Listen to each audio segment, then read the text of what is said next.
In February 1812, a series of earthquakes leveled southeastern Missouri. The new Madrid quakes remain the most powerful ever recorded in the continental United States. The ground shook so violently that the Mississippi River ran backward, lakes formed overnight, and entire tracts of land sank by 10 feet. When survivors surveyed the destruction that spring, a farmer named Reuben Crawford discovered that a hill on his property in Dunklin County had been split in two. The crack ran from the top to the bottom, wide enough for a man to walk through.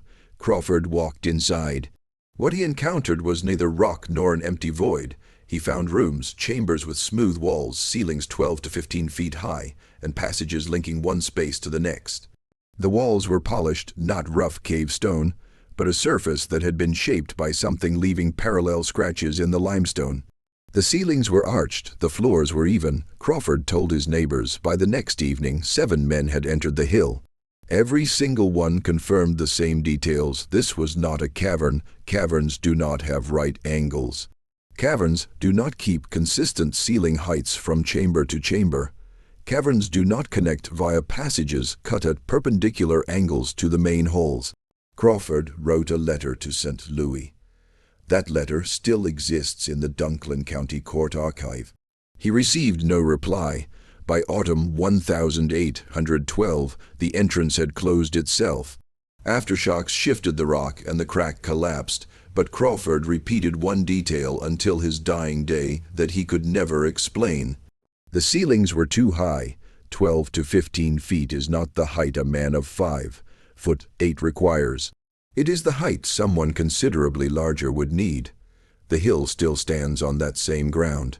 The rock shifted, but the rooms inside did not disappear. They remain there, sealed beneath millions of tons of limestone, 30 feet from the surface, and not a single expedition in 214 years has tried to open that hill again. The new Madrid seismic zone runs beneath the Mississippi River Valley from northeastern Arkansas through southeastern Missouri into southern Illinois. It is one of the most active fault systems east of the Rockies, and in the winter of 1811 to 1812, it produced a sequence of earthquakes that reshaped the continent. The first major shock struck December 16, 1811, estimated at magnitude 7.5 to 8.0. Church bells rang in Boston, 1,000 miles away. The Mississippi heaved upward, creating temporary waterfalls. A second shock followed January 23, 1812. A third, the strongest, hit February 7th. The town of New Madrid was destroyed. Sand blows, geysers of liquefied sand shooting 15 feet high, erupted across thousands of acres. Reelfoot Lake in Tennessee, 18 miles long, was created in a single night when the ground dropped and the river rushed in. Trees snapped like matchsticks across entire counties. Survivors described the rolling ground in visible waves, like the surface of the ocean. The official geological explanation is tectonic stress accumulated over centuries, releasing along ancient fault lines buried deep in the continental plate. That explanation accounts for the shaking. It does not account for what the shaking revealed, because across the affected zone, the earthquakes did not just destroy the surface. They cracked it open. Hillsides split, bluffs collapsed, ravines appeared where none had existed. And in at least one documented case in Dunklin County, Missouri, the earth opened to expose something that was already inside it. Built by hands that no geological process can explain, Reuben Crawford was not a storyteller. He was a subsistence farmer who had moved into the Missouri Boot Heel in 1809 from Tennessee. His land grant is on file in Dunklin County records. He was literate, unusual for the region, and his letter to St. Louis is written in a plain, methodical hand that reads like a man describing what he saw without exaggeration. Crawford wrote that he entered the fissure on March 14, 1812, 5 weeks after the February earthquake. The crack was approximately 4 feet wide at its widest, narrowing as it descended. He followed it 60 to 70 feet before it opened into the first chamber. The room was roughly 20 feet across, 12 feet to the ceiling. The walls were flat. He used the word dressed, the term a stonemason uses for a worked surface. The ceiling curved in a smooth arc from wall to wall. The floor was level, covered in fine calcium powder accumulated over centuries. A passage 5 feet wide and 8 feet tall, cut at a right angle to the first chamber, led into a second, larger room, perhaps 30 feet across with a 15-foot ceiling. He noted parallel grooves on the walls running horizontally at a consistent height, as though something had been scraped along the surface repeatedly. He counted 4 chambers before the passage became too narrow to continue. Crawford returned the next day with 6 neighbors who corroborated every detail. 3 of them, Jacob Holt, Silas Underwood, and a man called Macready, gave statements to a circuit judge referenced in county records, though the statements themselves have not survived. What has survived is the letter and the oral tradition passed through Dunklin County families for the next century, and every account agrees on the ceilings too high, far too high for any purpose that makes sense if the builders were ordinary men. The Missouri Buthiel sits on Paleozoic limestone, 300 to 500 million years old. Limestone dissolves in mildly acidic water, creating caves through karstification. Missouri has thousands of documented caves. The geological response to accounts like Crawford's has always been the same. He found a cave. Smooth walls from dissolution, vaulted ceilings along bedding planes, level floors from sediment. This explanation works until you apply Crawford's specific details. Karst caves do not produce right angles. Water follows the path of least resistance, creating irregular branching passages.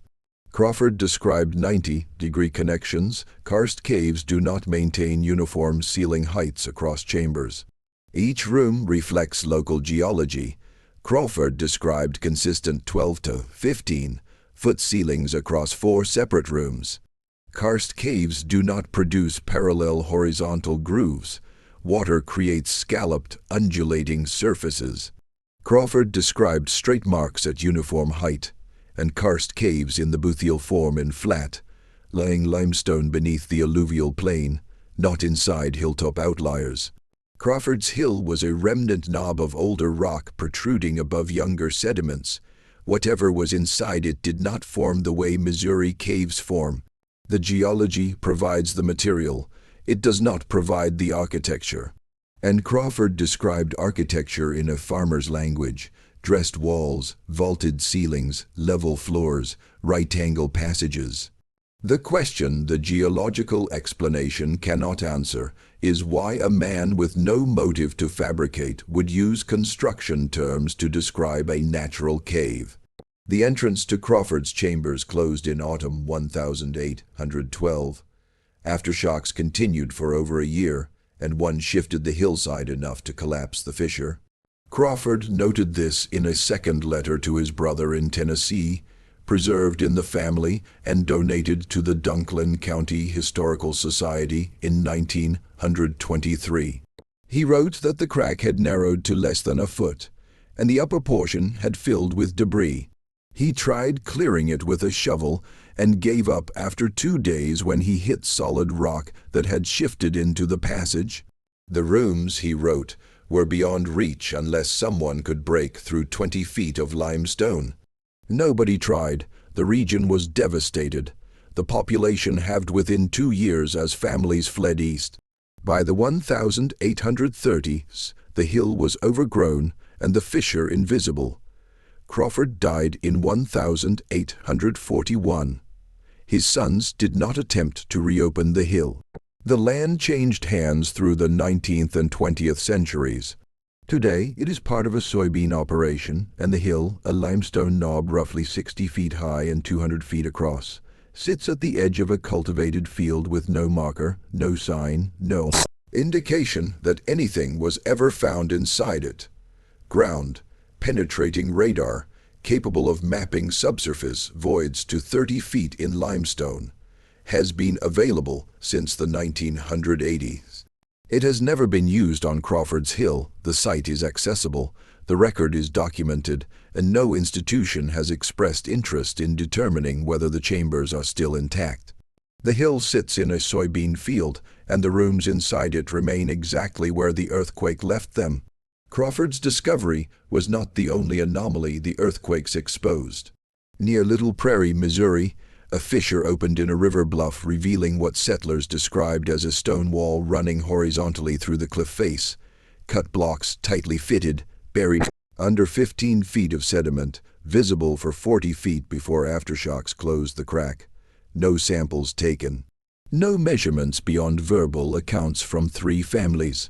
In 1812, near New Madrid itself, a landslide triggered by the February earthquake exposed a series of stone-lined chambers in a bluff overlooking the Mississippi.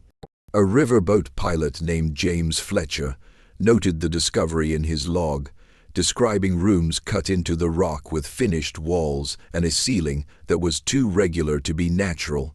Fletcher's log survived because it was later entered as evidence in a land dispute case in Cape Girardeau County. The chambers were buried again by a subsequent landslide within weeks. Near Reelfoot Lake in Tennessee, the formation of the lake itself submerged an area that Chickasaw oral tradition identified as containing ancient stone structures.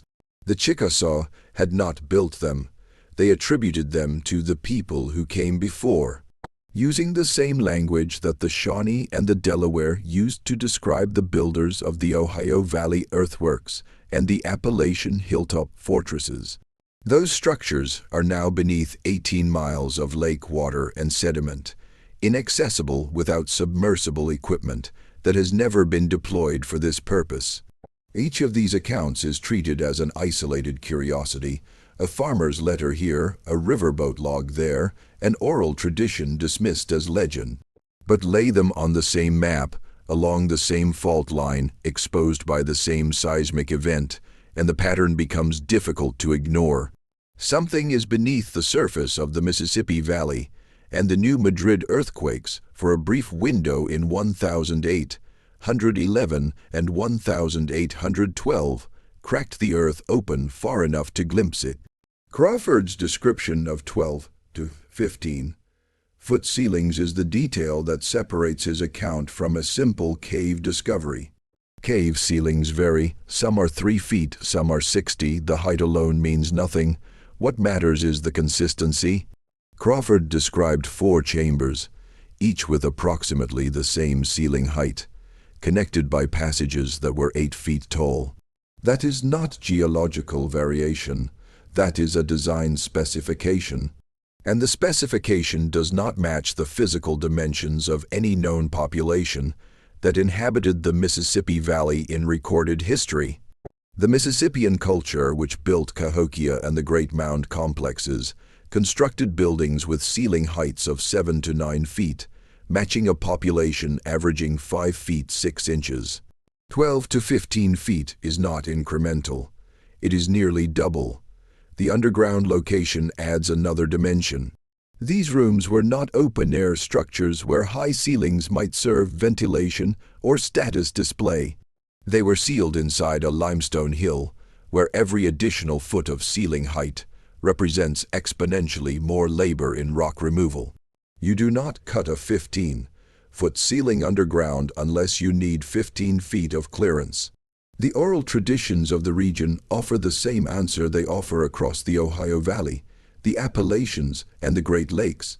The Osage, who controlled the Missouri Bootheel before European contact, spoke of the old builders, a people who were here before them, who built in stone, who were taller than any nation the Osage had encountered. The Quapaw Down River in Arkansas had parallel traditions, so did the Caddo to the southwest.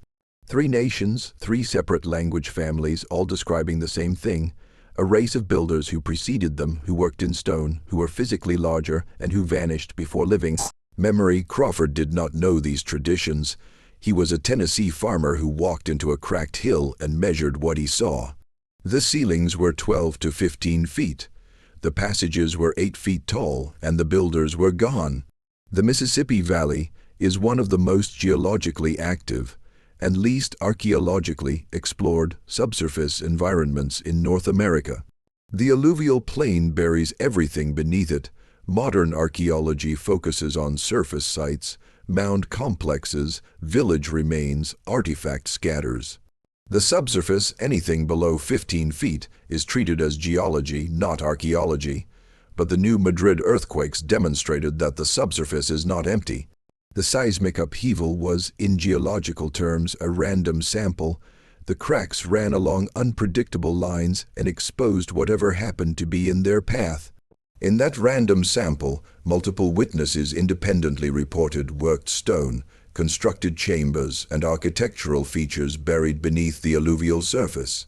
The probability of a random subsurface sample hitting multiple constructed sites is low, unless such sites are more common than anyone has acknowledged. No systematic subsurface survey of the Mississippi Valley has ever been conducted to identify pre-Columbian underground construction. Ground, penetrating radar, seismic tomography, electrical resistivity imaging all exist. None have been deployed for this purpose. The reason is not technological, it is conceptual. The standard model does not include underground construction as a feature of pre-Columbian cultures. If the model does not include it, no one looks.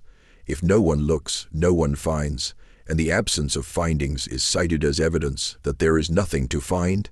The logic is circular, and the rooms inside Crawford's Hill, sealed for 214 years, are the physical proof that the circle has never been broken. The hill still stands at the edge of a soybean field in Dunklin County, Missouri. It is a limestone knob 60 feet high, 200 feet across. Unremarkable to anyone driving past on the county road.